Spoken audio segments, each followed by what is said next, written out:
Hello. I was thinking about possessions. I think I mentioned we'd been having a sort out a few months ago.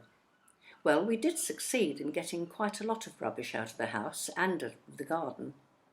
But looking around me, I can see we still have lots of ornaments and other knickknacks. When we were on holiday, we used to pick up little jugs in charity shops and bits of local pottery. It's nice to have something to remind one of a lovely time away. But now we tend not to buy souvenirs unless it's for a gift.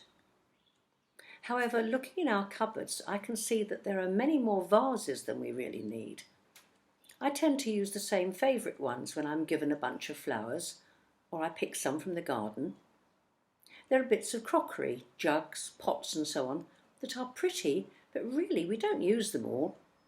I love little pottery jugs for cream or dressings, but again we have too many.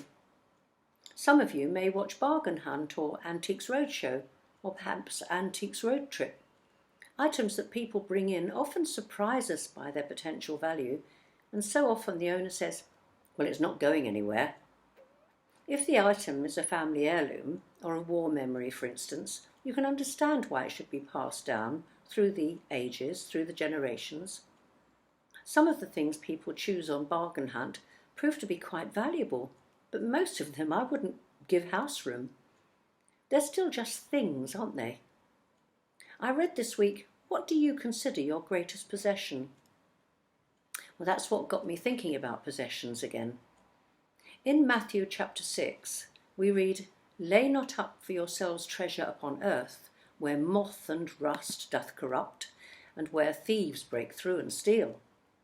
And in Luke chapter 12, "Sell that ye have, and give alms. Provide yourself bags which wax not old, a treasure in the heavens that fails not, where no thief approaches, neither moth corrupts."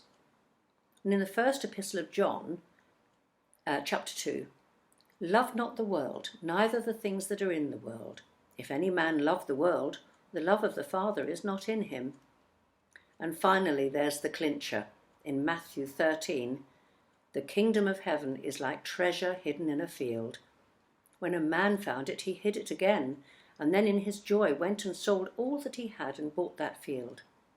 And again, the kingdom of heaven is like a merchant looking for fine pearls. When he found one of great value, he went away and sold everything he had and bought it.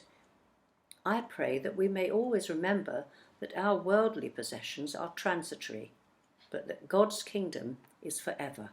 Amen.